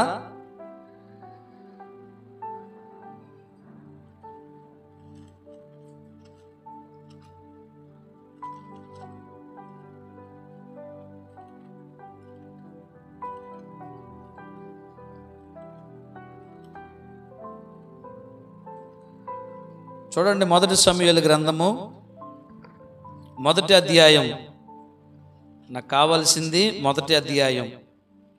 1వ అధ్యాయంలోనూ చూపిస్తాను మీకు అన్నిని. 1వ అధ్యాయంలో నుండి 1వ అధ్యాయము 2వ వచనాన్ని చూడండి. వీరిలో ఒక దాని పేరు అన్న, రెండవ దాని పేరు పెనిన్నా. పెనిన్నాకు పిల్లలు కలిగిరి గాని అన్నాకు పిల్లలు లేకపోయిరి. ఆమెన్, హల్లెలూయా. ఇప్పుడు మనం ఇక్కడ చదివినటువంటి మాటలో ఎవరికి పిల్లలు ఉన్నారు? ఏమండి? పెనన్నాకు పిల్లలు ఉన్నారు, అన్నాకు పిల్లలు లేరు. ఇప్పుడు ఈమె ఏం చేస్తుంది? ఇప్పుడు ఏదో కారణం లేకుండా ఎవరో ప్రార్థన చేయరు, గుర్తుపెట్టుకోండి. ఏదో కారణం ఉంటేనే కానీ బలమైన ప్రార్థన చేయరు. దుఃఖముతో కూడిన ప్రార్థన ఎవరూ చేయరు. ఆ బలమైన కారణమే ఇప్పుడు అన్న ప్రార్థన చేస్తుంది. ఏమని ప్రార్థన చేస్తుంది? నాకు ఒక కొడుకు కావాలి. చూడమ్మా, 8వ వచనం. ఆమె పెనిమిటి అయినా. 9వ వచనం చూడమ్మా. వారు షీలోహులో అన్నపానములు పుచ్చుకున్న తర్వాత అన్న లేచి యాజకుడైన ఏలి మందిర స్తంభము దగ్గరనున్న ఆసనము మీద కూర్చుని ఉండగా బహు దుఃఖాక్రాంతురాలై వచ్చి యెహోవా సన్నిధిని ప్రార్థన చేయుచు బహుగా ఏడ్చుచు సైన్యములకు అధిపతియగు యెహోవా, అందరూ చదవండి, యెహోవా నీ సేవకురాలనైన నాకు కలిగిన శ్రమను చూచి నీ సేవకురాలనైన నాకు ఎవరు కావాలి? నాకు మగబిడ్డ కావాలి, నాకు ఓ పిల్లోడు కావాలి నాకు. ఎందుకని? ఈ సమాజం అంతా ఏమంటుంది? నన్ను గొడ్రాలు అంటుంది నన్ను. ఇప్పుడు పెద్ద నిందప్పుడు అది నేను మొయ్యలేనంత శ్రమ. ఆమెన్. అమ్మ అటెన్షన్గా ఉండండి, అటెన్షన్లో ఉండాలి వాక్యం కాడ. ఇప్పుడు ఈ శ్రమ, ఇది బాధ, ఇది నేను తట్టుకోలేకపోతున్నాను, ఈ నింద నేను మొయ్యలేకపోతున్నాను కనుక దయచేసి నీ సేవకురాలనైనా నన్ను జ్ఞాపకం చేసుకుని నాకు ఒక మగబిడ్డను దయచేయి. ఆమెన్, హల్లెలూయా. మొదటిగా చదివినప్పుడు మొదటి మాట చదివాం కదా, అక్కడ ఏం రాయబడింది? పెనిన్నాకు పిల్లలున్నారు, అన్నాకు పిల్లలు లేరు. అన్నాకు పిల్లలు లేని దాన్ని బట్టి అన్న ప్రార్థన చేస్తుంది. దుఃఖముకురాలై దుఃఖాక్రాంతురాలై దేవుని సన్నిధిలో పడి ఏడుస్తుంది. ఆమెన్. ఇప్పుడు ఏడ్చుచూ ఉన్నప్పుడు మొదట ఎవరు చూశారు? తన భర్త ఎల్కానా చూశాడు. ఏంటి ఇంతమంది కుమారులు ఎందుకు? ఇదిగో కుమారులు అవసరం లేదు, నేనే నీ కుమారుని అన్నాడు. 8వ వచనాన్ని చూడండి. ఇప్పుడు 10 మంది కుమారుల కంటే నీకు విశేషమైన వాడను కానా అంటే అర్థం ఏంటి? ఇదిగో 10 మంది కొడుకుల కన్నా నేను అంతకన్నా గొప్పవాడిని కదా, ఇదిగో నేను నీకున్నానుగా చాలు కదా అంటే కన్విన్స్ చేస్తున్నాడు ఆయన. అంటే కన్నీరు కంటి తుడుపు ప్రయత్నం చేస్తున్నాడు. అబ్బే, మీరు ఎంతమందితో సమానమైనా నా ఖచ్చితంగా నా గర్భము నుండి నా గర్భము చీల్చుకుని బయటికి వచ్చినటువంటి ఆ కుమారుని భుజాన్ని ఎత్తుకుంటేనే అదిగో ఉన్న ఆనందము, తల్లి ఆనందం వేరు. ప్రైజ్ ద లార్డ్, హల్లెలూయా, హల్లెలూయా. అంత లోతునకి వెళ్ళి ఆలోచన చేసింది ఆమె. అంత లోతునకు వెళ్ళి దుఃఖాక్రాంతురాలై అని ప్రార్థన చేసినట్లుగా కనబడుతుంది. అయితే ఈయన ఇలా ప్రార్థన చేస్తున్నప్పుడు అక్కడ సేవకుడు ఎందుకు మత్తుగా ఉన్నావు అన్నాడు ఆయన. చదవరా మాట. ఎంతవరకు నీవు మత్తురాలవై ఉందువు? ద్రాక్షారసమును నీ యొద్ద నుండి తీసివేయమని చాలండి. దేవునికి స్తోత్రం, హల్లెలూయా. ఇప్పుడు భర్త కూడా ఏం ఆలోచన చేశాడు? ఇక్కడ ఉన్న సేవకుడు కూడా ఏం ఆలోచన చేశాడు? అర్థం చేసుకోండి. అంటే ఆమె మనస్సుతో ప్రార్థన చేస్తుంది. ఆమెన్, హల్లెలూయా. ఆ ప్రార్థన దేవుడు విన్నాడా లేదా? దేవుని స్తోత్రం చెప్పండి అందరం. హల్లెలూయా, హల్లెలూయా. ప్రార్థన విని 20వ వచనంలోకి వచ్చేసేయాలి వెంటనే. గనుక హన్న గర్భము ధరించి, ఆమెన్, ఆమెన్, హల్లెలూయా, హల్లెలూయా. ఆమె ప్రార్థన దేవుడు విన్నాడో, ఆ ప్రార్థనకు జవాబిచ్చాడు దేవుడు. గర్భము ధరించింది. గర్భము ధరించి దినములు నిండినప్పుడు ఒక కుమారుణ్ణి కని, అయ్యా నీ కృపను బట్టి, నీ శక్తిని బట్టి, నీవు నాకు ఇచ్చిన దానిని బట్టి నేను కుమారుణ్ణి సంపాదించుకున్నాను కనుక ఈ కుమారుణ్ణి నేను నీకు అర్పిస్తున్నాను, సమర్పిస్తున్నాను, నీ కొరకు ప్రతిష్ఠిస్తున్నాను. ఆమేన్, హల్లెలూయా, హల్లెలూయా. పిల్లలు లేరు, ఏమండి, పిల్లలు లేరు, ప్రార్థన చేసింది. భర్త నేను కాదు, నేను సరిపోతాను కదా అని అన్నాడు. అయ్యగారేమో, సేవకుడేమో ఏమన్నాడో, మత్తురాలై ఉన్నావన్నాడు. ఏం పట్టించుకోలేదు, ఎవరి మాట వినలేదు. దేవుని సన్నిధిలో నా శ్రమ, నా దుఃఖము, నా వేదన, నా నింద నా యొద్ద నుంచి తీసేయ్, తీసేయ్, నింద తీసేయ్, శ్రమ తీసేయ్, దుఃఖము తీసేయ్.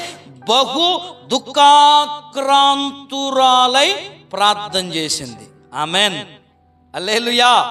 అర్థం చేసుకోండి, ఇవన్నీ మనం విన్నాం ఆల్రెడీ, కానీ కొంచెం లోతుగా వీళ్ళు ఆలోచన చేస్తున్నాం అంతే.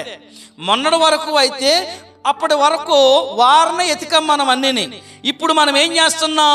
దినదినము అభివృద్ధి పదంలో నడుస్తూ, వాక్యములో అభివృద్ధిలో నడుస్తూ, వాక్యములో ఎదుగుతూ, వాక్యములో ఉన్న లోతైన సత్యాలలో లోతునకు వెళుతున్నాం. ఆమెన్. అది మన శక్తి వలన అయితే జరిగింది కాదు, మన బలమును బట్టి అయితే కాదు, మన జ్ఞానం పనికిరాంది. దేవుడే నడిపించుచున్నాడు. ఆమెన్, హల్లెలూయా. నా జీవిత తీరమునా నాపజయ భారమునా నలిగిన నా హృదయమును అడిపించుము లోతునకు. మవిరబూయా నా దీక్ష ఫలింప, నా నావలు కాలిడుమా, నా సేవ కొనుము. హల్లెలూయా, హల్లెలూయా. తన వాక్కు చేత, తన శక్తి చేత, తన బలము చేత, తన ఆత్మ చేత మనలను లోతునకు నడిపిస్తున్నాడు. ఆమెన్. లోతులకు వెళదాం, నిండా మునిగిపోదాం, ఆయనను సంపూర్ణమైన రుచి చూసి తెలుసుకుందాం. ప్రైజ్ ద లార్డ్, హల్లెలూయా. అక్కడ ఏం జరిగిందండి? ఇప్పుడు గర్భము ధరించింది. గర్భము ధరించి, జాగ్రత్తగా చదవండి ఒక్కసారి, 24 చదవండి. పాలు మాన్పించిన తర్వాత అతను ఇంకా చిన్నవాడై ఉండగా ఆమె ఆ బాలుణ్ణి ఎత్తుకొని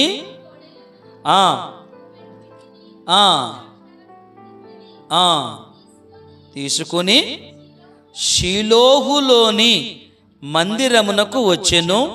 వారు ఒక కోడెను వధించి పిల్లవానిని ఏలీ యొద్దకు తీసుకుని వచ్చినప్పుడు ఆమె అతనితో ఇట్లనెను, నా ఏలినవాడా, నా ఏలినవాని ప్రాణము తోడు, నీ యొద్ద నిలిచి యెహోవాను ప్రార్థన చేసిన స్త్రీని నేనే. ఈ బిడ్డను దయచెయ్యమని యెహోవాతో నేను చేసిన మనవిని ఆయన నాకు అనుగ్రహించెను. కాబట్టి నేను ఆ బిడ్డను యెహోవాకు ప్రతిష్ఠించుచున్నాను. తాను బ్రతుకు దినములన్నింటను వాడు యెహోవాకు ప్రతిష్ఠుడని చెప్పెను. అప్పుడు వాడు యెహోవాకు అక్కడనే మ్రొక్కెను. ఆమెన్. హల్లెలూయా, ఆమేన్. ఇప్పుడు ఏం చెప్తుంది ఇప్పుడు ఈమె అన్న మనకేం చెప్తుంది? ఇప్పుడు కుమారుణ్ణి పొందుకుంది. కుమారుణ్ణి పొందుకుంటే మనమేమంటాం? మా తాతలాగా ఉన్నాడు, మా నాన్నలాగా ఉన్నాడు, మా యొక్క అక్కలాగా ఉన్నాడు, మా పిత్తలాగా ఉన్నాడు అని చెప్పుకుంటాం మనం. ప్రసవ దినమున నువ్వు చచ్చి బ్రతుకుతావని వాక్యం ఉంది. ఆ ప్రసవ వేదన పడుచున్నప్పుడు ఆ క్షణములో నువ్వు దేవుణ్ణి అడిగే ఉంటావు, మర్చిపోయేవేమో ఇప్పుడు. ఎందుకంటే ఆ బాధ అంతా పోయింది కదా. ఆ బాధ అంతా పోయింది కనుక ఇప్పుడు నీకు గుర్తుండకపోవచ్చు. ఒక్కసారి ఇంటికి వెళ్ళిన తర్వాత ఆలోచన చేయండి. నీ గర్భము దాల్చిన తర్వాత, నీ ప్రసవ దినములు ఆసన్నమైనప్పుడు, బిడ్డను కనే సమయము ఆసన్నమైనప్పుడు, ప్రభువా నా బిడ్డను క్షేమముగా చూచే కనులు నాకు దయచేయి. ఆమేన్. ఏం చెయ్యాలి అప్పుడు? మనకు పుట్టిన బిడ్డలందరూ కూడా ఎవరిచ్చింది? దేవుడే ఇచ్చింది. మనం దేవునికి ఇస్తున్నామా? దేవునికి ప్రతిష్ఠిస్తున్నామా? దేవుని మందిరానికి తీసుకొస్తున్నామా? దేవుని సన్నిధిలో పెంచుతున్నామా? అసలు దేవుని సన్నిధిలో ఇదిగో నువ్వు నేర్చుకుంటే నీ పిల్లడికి నేర్పిస్తావు, నువ్వు నేర్చుకుంటే నీ బిడ్డలకు నేర్పిస్తావు. అందుకే వాక్యం అంటుంది, ఇదిగో బాలుడు నడవవలసిన త్రోవ వానికి నేర్పుము, వాడు పెరిగి పెద్దవాడైనప్పుడు దాని నుండి తొలగిపోడు. బాలుడు నేర్చుకోవడానికి నీ దగ్గర ఉండాలిగా సరుకు. ఆమేన్. నీ దగ్గర సరుకు ఉండాలిగా, నీ దగ్గర జ్ఞానం ఉండాలిగా. జ్ఞానవంతురాలు తన ఇంటిని బండ మీద కట్టుకొనును, మూఢురాలు తన ఇంటిని ఇసుక మీద కడుతుంది. ఆమేన్. మీ ఇష్టం, మీరు ఆలోచన చేసుకుంటారనే. అమ్మా ఇది మీ ముందే పెడుతున్నాను. నేనే షార్ట్ మాటలే మాట్లాడతాలే. నేను తన కుమారుడు పాలు విడిచిన తర్వాత వాడు ఇంకా చిన్నప్పుడుగా ఉన్నప్పుడే ఏం చేసింది? నా ఏలినవాడా, నా ఏలినవాణి, ఇగో ప్రాణము తోడు నీ యొద్ద నిలిచి యెహోవాకు ప్రార్థన చేసిన స్త్రీని నేనే. ఒకవేళ సేవకులారా, అయ్యా మీరు మర్చిపోయారేమో, నేనే ఆనాడు ప్రార్థన చేసింది నేనే. ఇదిగో ఈ కుమారుడు కోసం, ఈ బిడ్డ కోసం ప్రార్థిస్తే దేవుడు నాకు అనుగ్రహించాడు. అందుకే నేను ఇగో సమర్పిస్తున్నా, ప్రతిష్ఠిస్తున్నా. ఆమేన్. పిల్లలను మనము దేవునికి ప్రతిష్ఠించాలి. పిల్లలను దేవుని పనిలో నలగొట్టాలి. పిల్లలను దేవుని మందిరంలో పెంచాలి. ఆమేన్. హల్లెలూయా. ఎంతమంది ఉన్నాం మనం దేవుని సన్నిధిలో? పెద్దలు ఏమైపోయారు? తల్లిదండ్రులు ఏమైపోయారు? పిల్లలు ఏమైపోయారు? ఎక్కడున్నారో, ఏం చేస్తున్నారో? మరి ఈ అన్న అలా చేయలేదండి. దేవునికి సమర్పించి దేవుని సన్నిధిలో నలగొట్టింది. ఆమేన్. 4వ మాట వచ్చేయండి. సమయం 2 అయిపోయింది, 2:05 అయింది. 4వ మాట, అందరూ కూడా యోనా గ్రంథములోకి రండి. ముగించేస్తాను నేను. యోనా గ్రంథం అక్కడ 1వ అధ్యాయము నుండి నినివే యొక్క పట్టణ పరిస్థితి ఎలా ఉందో చదవండి. 1వ అధ్యాయంలో ఉంది.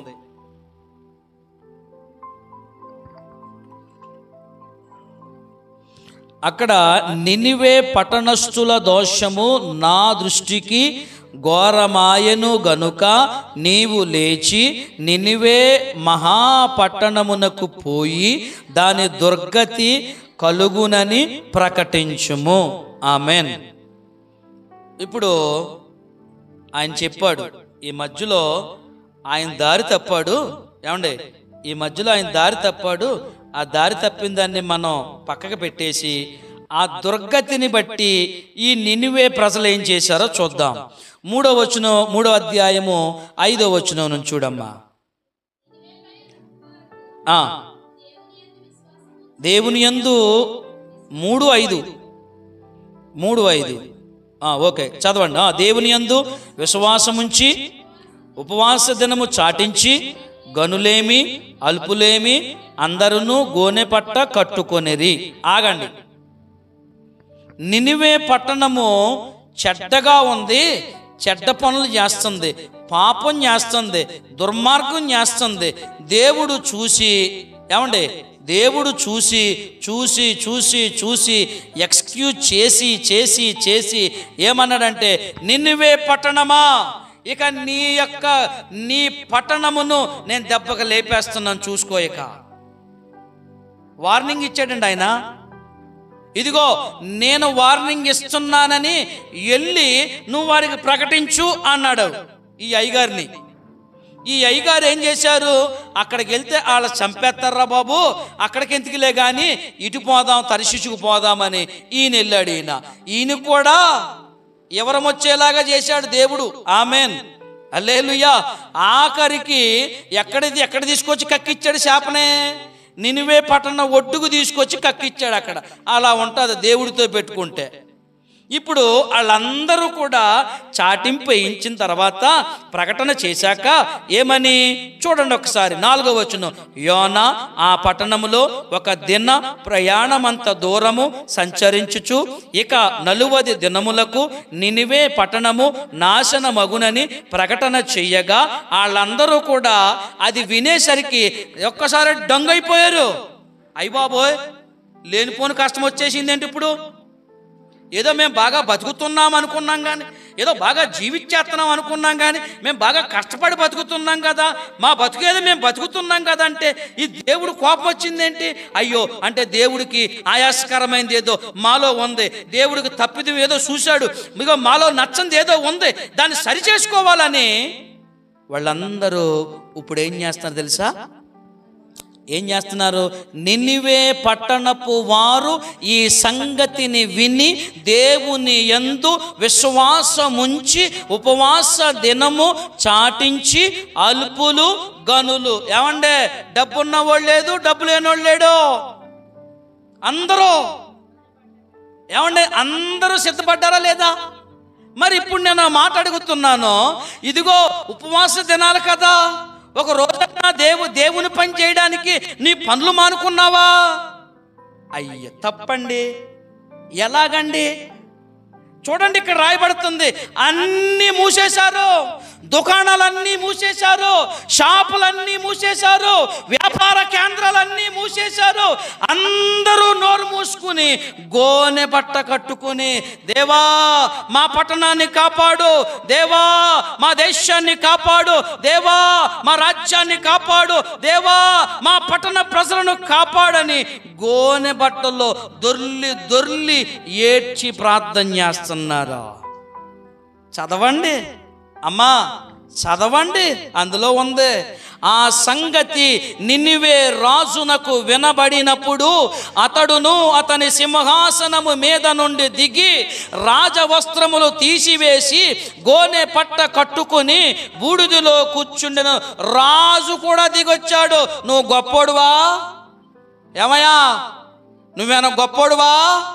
నువ్వు గొప్పోడు కాదు, నువ్వు దరిద్రుడు అవ్వకుండా ఉండాలని నిన్ను బాగు చేస్తాకే, నీ జీవితాన్ని ఫలభరితంగా చేస్తాకే ఈ ఉపవాస ప్రార్థనలో. ఏమండే, అర్థమవుతుందా నా మాట? నా మాట కాదు, దేవుని వాక్యం అర్థమవుతుందా? అర్థం చేసుకుంటే నీ జీవితం ఫలభరితంగా ఉంటుంది. వ్యర్థం చేసుకుంటే షోలామతిలాగా శవరమవుతుంది, ఎవరం వస్తుంది. ఆమెన్ చెప్పరా? Amen, amen. ఆ నినివే పట్టణపు రాజు ఏమండే ఈ సంగతిని తెలుసుకొని, ఒరే బాబు, నా రాజ్యము నాశనం అయిపోద్ది అన్నాడు రా దేవుడు. ఒరే, ఇగో రాజ్యం కాపాడబడాలరా, ఈ రాజవస్త్రాలు లేవు, ఈ రాజదండం లేదు, ఈ రాజమందిరము లేదు, ఈ ఏకాంతమందిరము లేదు, గాడిద గుడ్డు ఏమీ లేదు, ఇది వద్దురా బాబు, పక్కన పెట్టేసి దేవుడి దగ్గరికి వెళ్ళి దయను కోరుకుంటే, దేవుడి దగ్గరికి వెళ్ళి బ్రతుకు కావాలి అని అడిగితే, దేవుడి దగ్గరికి వెళ్ళి మా యొక్క నినివే పట్టణాన్ని కాపాడని దేవుణ్ణి అడిగితే అప్పుడు రాజ్యం ఉంటుంది. రాజ్యం లేకుండా రాజుగా నేను ఎవరి మీద ఉంటాను? నేను. ఆమెన్. అంతే కదండి, రాజుకొచ్చే ఆలోచన అదే కదా. అప్పుడు తన సింహాసనము దిగి గోనె బట్ట కట్టుకొని, చదవండి, బూడిదలో కూర్చుండి మరియు రాజైన తానును ఆయన మంత్రులను ఆజ్ఞయ్యగా ఒకవేళ దేవుడు తన మనసు త్రిప్పుకొని పశ్చాత్తాప్తుడై మనము లయము కాకుండా తన కోపాగ్ని చల్లార్చుకొనును గనుక మనుషులు ఏదియూ పుచ్చుకోకూడదు, పశువులు గాని ఎద్దులు గాని గొర్రెలు గాని మేత మెయ్యకూడదు, నీళ్లు తాగకూడదు, అన్నీ బంద్. ఒకవేళ ఏదన్నా దారి తప్పామా దెబ్బక నినివే పట్టణం మటాష్. ఏమండి అంతేగా, ఆ సిచ్యువేషన్ అలా ఉంది అక్కడ. ఏమంటే సిచ్యువేషన్ డిమాండ్ చేస్తారు, సందర్భం అలా ఉంది. మరి ఒక్కవేళ ఒరే బాబు ఏ ఒక్కడు కూడా తప్పిపోద్దే, ఏ ఒక్కడన్నా తప్పుకున్నాడు అనుకో, నా రాజ్యము ఉండదు, నా ప్రజలు ఉండరు, నా పట్టణము ఉండదు, దేవుని కోపాగ్నికి దహించి వేయబడుతుంది. Praise the Lord. Hallelujah, hallelujah. ఆ రీతిగా వారు ప్రార్థన చేస్తే ఏమండి వారు ప్రార్థనను దేవుడు గమనిస్తున్నాడు. మనుషులందరూ తమ దుర్మార్గములను విడిచి చూడండి, మనుషులందరూ తమ దుర్మార్గములను విడిచి ఆ యొక్క బూడిదలో కూర్చుండి నెత్తు నోరు కొట్టుకుని గోనె బట్ట ధరించి అంగలార్చి ఏడ్చుచు మా పట్టణాన్ని మా కివ్వునైనా, మా పట్టణం మీదకి నీ కోపం రానివ్వద్దు, రాజుల సహితం, అల్పులేమి గనులేమి రాజుల సహితం ఆ బూడిదలో కొట్టుకుంటున్నారండి అక్కడ. ఆమేన్. బూడిదలో కొట్టుకుంటున్నారా? దేవా మా నినివే పట్టణాన్ని కాపాడయ్యా, దేవా మా నినివే పట్టణాన్ని కాపాడు, దేవా మా నినివే పట్టణం మీద నీ కోపాగ్ని రానివ్వద్దు.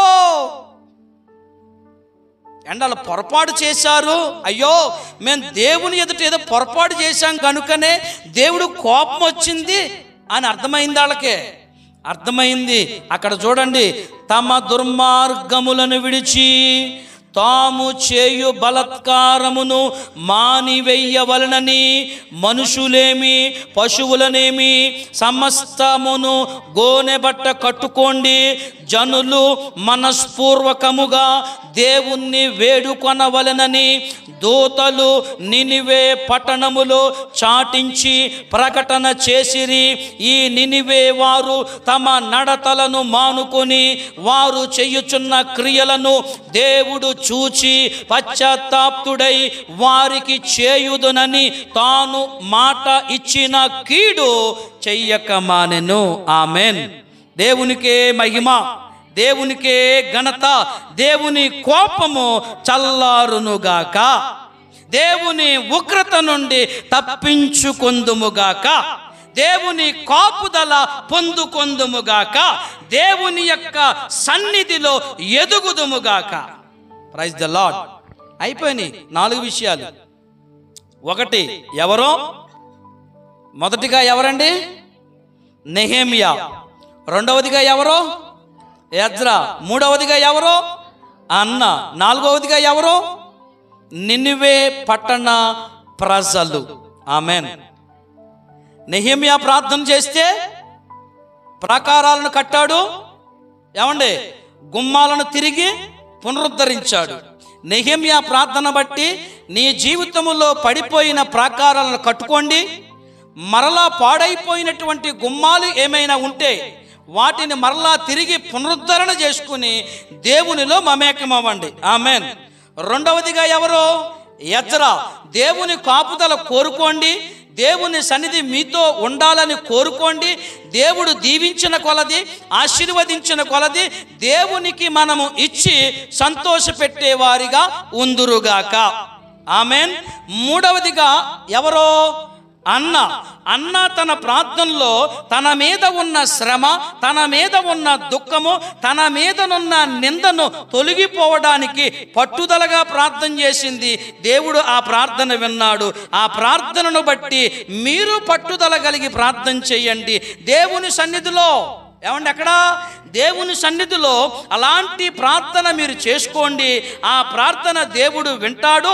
మీ మీద ఉన్న నింద, మీ మీద ఉన్న శ్రమ, మీరున్న కష్టాన్ని తొలగిస్తాడు. తొలగించిన దానిని బట్టి సమర్పణ జీవితాలు కలిగి దేవుని కొరకు జీవించుదుముగాక. ఆమేన్. నాలుగవదిగా ఏంటి? నినివే పట్టణ ప్రజలు.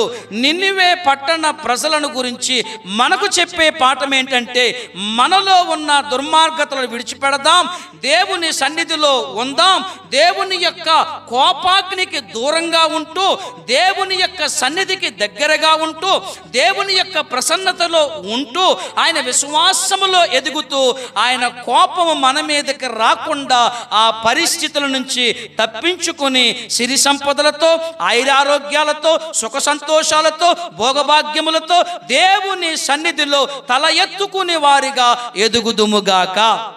దేవుడు మిమ్ములను, మీ కుటుంబాలను దేవుడు దీవించి వాక్యమందు మిమ్ములను బలపరుచునుగాక. ప్రార్థన. పరిశుద్ధుడు అయిన తండ్రి, నీ వందనాలు. ఈ ఉదయకాల సమయము నుంచి ఈ మధ్యాహ్న కాలం వరకు నాయనా మీరు మాతో మాట్లాడిన విధానాన్ని బట్టి నీకు స్తోత్రాలు. మమ్మలను బలపరచండి, శక్తిని దయచేయండి. విన్న వాక్యమును తండ్రి సాతానుడు ఎత్తుకుపోకుండా వాక్యమును తండ్రి హృదయం అనే పలకల మీద భద్రపరుచుకునే భాగ్యము దయచేయండి. శత్రువైన సాతానుని ఎలా ఎదిరించాలి, ఆ యొక్క శ్రమను ఎలా తొలగించుకోవాలి, ఆ నింద ఎలా తొలగించుకోవాలి, ఎలా ఉపవాసం ఉండి చేస్తే, ఎలా ప్రార్థన చేస్తే దాని నుంచి వచ్చే ప్రయోజనం ఏంటో, ఆ యొక్క అందులో ఉన్నటువంటి ఆంతర్యం ఏంటో, అందులో దాగి ఉన్న రహస్యం ఏంటో, అందులో ఉన్నటువంటి శక్తి ఏంటో, అందులో ఉండేటటువంటి రుచి ఏంటో భక్తులు మాకు నేర్పించారు.